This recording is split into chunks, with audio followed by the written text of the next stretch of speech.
Arfa cream, जिसको Microsoft certified award मिला, इस रिकॉर्ड को ब्रेक किया पाकिस्तानी एक लड़के ने। उन्होंने 7 साल की उम्र में माइक्रोसॉफ्ट सर्टिफाइड अवार्ड हासिल करके इस रिकॉर्ड को ब्रेक कर दिया है। ऑफिस से बैठ के घर की कोई भी इलेक्ट्रिकल अप्लायंस कंट्रोल कर सकते हैं। ये आपके फ़ोन के साथ कंट्रोल हो सकता है, वाईफाई के साथ कनेक्टेड होता है। आप यहाँ से इसको ऑन कर सकते हैं, इग्निटर को ऑफ कर सकते हैं। गैस चलेगी है या हवा की वजह से गैस ऑफ हो गई है तो वो फिर खुद ही ऑटोमेटिकली गैस बंद कर देगा ताकि गैस की लीकेज ना हो। अस्सलाम वालेकुम, उर्दू पॉइंट में खुशामदीद और मैं हूं आपका मेज़बान उस्मान भट्ट। नाज़रीन, आरफा क्रीम, जिसको माइक्रोसॉफ्ट सर्टिफाइड अवार्ड मिला 2004 में जब वो 9 साल की थी, लेकिन इस रिकॉर्ड को ब्रेक किया पाकिस्तानी एक लड़के ने जिनका नाम हुज़ैर अवान है। उन्होंने 7 साल की उम्र में माइक्रोसॉफ्ट सर्टिफाइड अवार्ड हासिल करके इस रिकॉर्ड को ब्रेक कर दिया है। हुज़ैर अवान जब 5 साल के थे तो विंडो इंस्टॉल कर लेते थे। 5 साल की उम्र से वो माइक्रोसॉफ्ट और कंप्यूटर के एक्सपर्ट बनना शुरू हो गए और अब बहुत ज़्यादा इसमें आगे निकल चुके हैं। ना सिर्फ वो माइक्रोसॉफ्ट के एक्सपर्ट हैं बल्कि हुज़ैर अवान कई तरह के होम ऑटोमेशन प्रोजेक्ट्स पर भी काम कर चुके हैं। रिसेंटली हुज़ैर अवान ने एक प्रोजेक्ट मुकम्मल किया है। आज हम इस प्रोजेक्ट के मुतालिक भी जानेंगे और उनसे पूछेंगे उनका बिलाखिर मकसद क्या था, जिसके बाद उन्होंने इस पर काम शुरू किया और कैसे उनका रुझान इस तरफ आया कि वो नई नई इजादात करने लग गए। आपने 7 साल की उम्र में माइक्रोसॉफ्ट सर्टिफाइड होने के बाद आरफा क्रीम का जो रिकॉर्ड है वो ब्रेक किया था। आपने कोई टारगेट सेट किया था? स्टार्ट मैंने 4 ईयर्स की ऐसे लिया था, जैसे आपको पता ही है। तो आप in the age of 5 I know how to install Windows XP. उस वक्त फिर स्टार्ट लिया, एक एकेडमी थी वहाँ पे मैंने ज्वाइन किया था स्कूल वर्क के लिए। क्लास 2 में था उस वक्त, लेकिन there is my good luck awaited. I joined summer vacation work और बाकी चीज़ें। वहाँ के जो सर थे उन्होंने कहा कि इसका जो समर वेकेशन वर्क है ना, मेरे पापा के दोस्त थे, फ्रेंड थे, उन्होंने कहा कि इसका घर मैनेज करवा लें। हनी मेरे पास यहाँ पर कंप्यूटर की लर्निंग्स ले लेगा, मेरा निकनेम हनी है। वहाँ पर फिर मैंने सेल्फ स्टार्ट जनरेटर और बाकी चीज़ें भी लर्न की, प्रोजेक्टर, लैब हैंडलिंग, सब कुछ। और फिर एट दैट टाइम मैं फिर फ्रीलांसिंग भी करता था, यहाँ आप ये समझ ले एंटरप्रेन्योरशिप करता था। इसके साथ साथ फिर in the age of 7 I blog the record of Arfa Karim in Microsoft certified token specialist and in the age of 8 I made my own record in IT security certified professional. आप पासवर्ड भी break कर लेते हैं और data भी recover कर लेते हैं, इसका क्या तरीक़ेकार है? मतलब ये आपने कैसे सीखा और किस तरह कर लेते हैं? और आप मुश्किल से मुश्किल पासवर्ड जो होता है उसको भी कर लेते हैं रिकवर? एट दैट टाइम एक तो मुझे शौक था इस तरह की चीज़ों का। उस वक्त कोई ख़ास इंटरेस्ट नहीं था, एक स्पेसिफिक फील्ड नहीं थी। उस वक्त मुझे शौक था, स्टार्ट लिया था उस वक्त। उसके बाद मेरी फील्ड थी IT सिक्योरिटी, उसमें भी ये चीज़ें काम आती थी। मुझे नो हाउ थी कि किस तरह पासवर्ड दूसरों का ब्रेक किया जाता है, वायरस किस तरह दूसरों के सिस्टम में डाला जा सकता है। मैंने अपने कज़न का भी एक दफ़ा ब्रेक किया था, पासवर्ड भी ब्रेक किया था, उसको वायरस का अटैक भी 1-2 दफ़ा दिया था। वो बेचारा परेशान था, उसको पता था कि काम मेरा ही है, तो उसने मुझे ही कहा कि यार अपने फ़ौजी शहीद करी जा रहे हैं। तो इस तरह होता है, ऐसा ऐसा आपको लर्निंग जाती है। अब मेरी जो स्पेसिफिक फील्ड है वो रोबोटिक्स की तरफ है, तो अब मैं रोबोटिक्स में काम कर रहा हूँ। हैकिंग की थी फर्स्ट, जब पहले था उस वक्त बड़ी की थी, बड़े काम भी किए थे ऐसे, लेकिन अब उस तरह कोई पैशन नहीं है इस फील्ड के अंदर। आपका रूम मैंने देखा है, सर्टिफिकेट, मेडल्स, अवार्ड्स सबसे भरा हुआ है, फुल भरा हुआ है। मतलब कहीं भी आपने जगह नहीं छोड़ी। अगर आपको ये अवार्ड या सर्टिफिकेट मिल गया, वो कहाँ रखोगे? और ये सब आपको कब से मिलना शुरू हुए हैं? ये अराउंड 2013 से मिलना शुरू हुए थे। गवर्नर पंजाब की तरफ से भी है आरफा फाउंडेशन अवार्ड में ऑनररी गोल्ड मेडल, इसके साथ डॉक्टर एकी खान गोल्ड मेडल, बाकी इस तरह बहुत सारे हैं। अगर बताना चाहूँ तो वो देर लगेगी।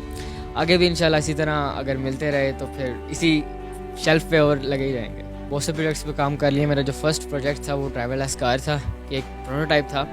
एक कार थी, टॉय कार, जिसको आप किसी भी लाइन पे फॉलो करवा सकते हैं, या अगर आगे कोई चीज़ आ गई, कोई ऑब्स्टेकल आ गया तो खुद अपना फाइंड करेगी वे और फिर उस वे की तरफ मूव कर जाएगी। उसके बाद होम ऑटोमेशन था। आप अपने ऑफिस से बैठ के घर की कोई भी इलेक्ट्रिकल अप्लायंस कंट्रोल कर सकते हैं। घर की लाइट्स क्या, AC क्या, इलेक्ट्रिकल मोटर जो होती है पानी की, वो कंट्रोल कर सकते हैं। इस तरह बाकी चीज़ें भी होती हैं इसके साथ। थर्ड था मेरा एक कार ट्रैकर।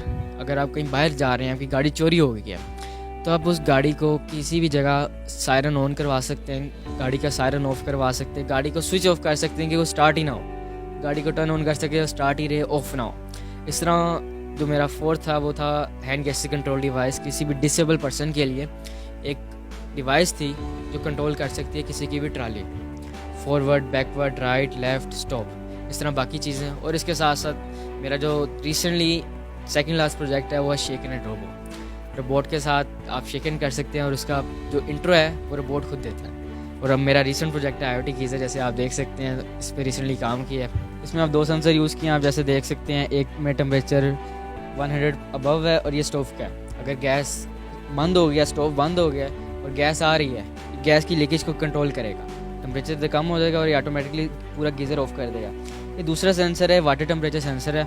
आप इसको पानी में रखेंगे, जो गीज़र का पानी होगा उसका जो टेम्परेचर है वो आपके फ़ोन में बताएगा।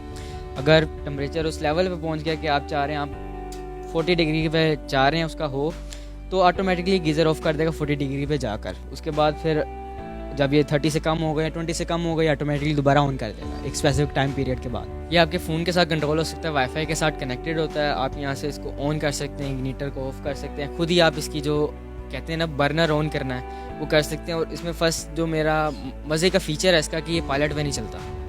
पायलट पे नहीं चलता, उसकी ये बचत है कि आपकी जो गैस है वो सेव रहती है। अगर पायलट चलता रहे तो 24 आवर्स पे गैस कंज्यूम होती है। इसके अंदर बाकी सेफ्टी मेजर्स भी हैं। अगर गैस चलेगी है या हवा की वजह से गैस ऑफ हो गई है तो वो फिर खुद ही ऑटोमेटिकली गैस बंद कर देगा ताकि गैस की लीकेज ना हो। इसके साथ साथ बाकी चीज़ें भी हैं। अगर आपका जो पानी का टेम्परेचर है एक स्पेसिफिक चीज़ पे पहुंच गया, एक स्पेसिफिक टेम्परेचर पे पहुंच गया तो ऑटोमेटिकली ऑफ हो जाएगा। इस गीज़र को आपने वाईफाई पर कनेक्ट किया, कैसे कनेक्ट किया? और इसके अलावा ये बताएं कि आपके जहन में ख्याल कैसे आया कि वाईफाई पर कनेक्ट कर दीजिए ताकि इसको बासानी आप कहीं पर भी हैं, आप अपने गीज़र को ऑन करें, पानी गर्म करें और जाके बस नहा लें।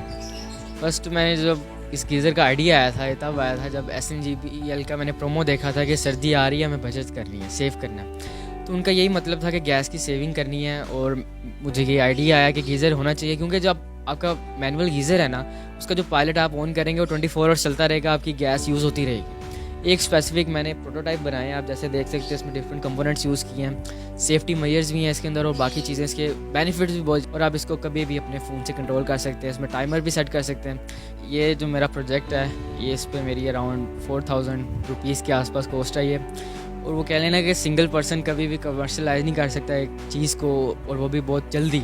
तो मैं चाहूँगा कि अगर गवर्नमेंट की या फिर मिनिस्ट्री ऑफ टेक्नोलॉजी की सपोर्ट मिले तो फिर तो ये लोकलाइज हो जाएगा इजीली, और उसके साथ फिर इसकी अमाउंट जो है वो भी कम हो जाएगी। प्रोजेक्ट पे प्रोजेक्ट बनाई जा रहे हैं, इसके बाद आप कौन सा प्रोजेक्ट बनाने जा रहे हैं हमारे नाज़रीन को ज़रा पहले बता दें ताकि वो इंतज़ार करें। उसके अलावा ये बताएं आप पढ़ाई कर रहे हैं और फिर आगे आप लाइफ में क्या करना चाहते हैं? जो मेरा नेक्स्ट अपकमिंग प्रोजेक्ट होता है वो मैं फर्स्ट कभी डिस्क्लोज़ नहीं करता, अभी उस पर काम चल रहा है। तो आगे इंशाल्लाह इन कमिंग डेज़ वो भी लॉन्च करेंगे। और उसके साथ बाकी मैं इस वक्त ओ लेवल के लास्ट ईयर में हूँ, आगे भी इंशाल्लाह रोबोटिक्स फील्ड में काम करना है। जैसे अभी भी डिफरेंट प्रोजेक्ट्स बना चुका हूँ, रोबोटिक्स में एक्सपर्टीज़ हासिल करके पाकिस्तान को सर्व करनी है। मेन एम आपका क्या है, मतलब तमाम प्रोजेक्ट्स का आपका जो मेन मकसद है वो क्या है? वो मेन एम जो है मेरा वो यही है रोबोटिक्स की फील्ड में, क्योंकि छोटे होते से अब रोबोटिक्स में काम कर रहा हूँ तो आगे भी रोबोटिक्स में ही काम करूँगा, फील्ड तो चेंज करूँगा नहीं। तो आगे भी इसी फील्ड में एक्सपर्टीज़ हासिल करके पाकिस्तान को सर्व करनी है। हमारी भी नेक ख्वाहिशात हैं आपके साथ कि आप पाकिस्तान का नाम रोशन करें, ऐसे ऐसे नए नए प्रोजेक्ट्स बनाते रहें। अपने मेज़बान उस्मान भट्ट को इजाज़त दीजिएगा। अल्लाह हाफिज़।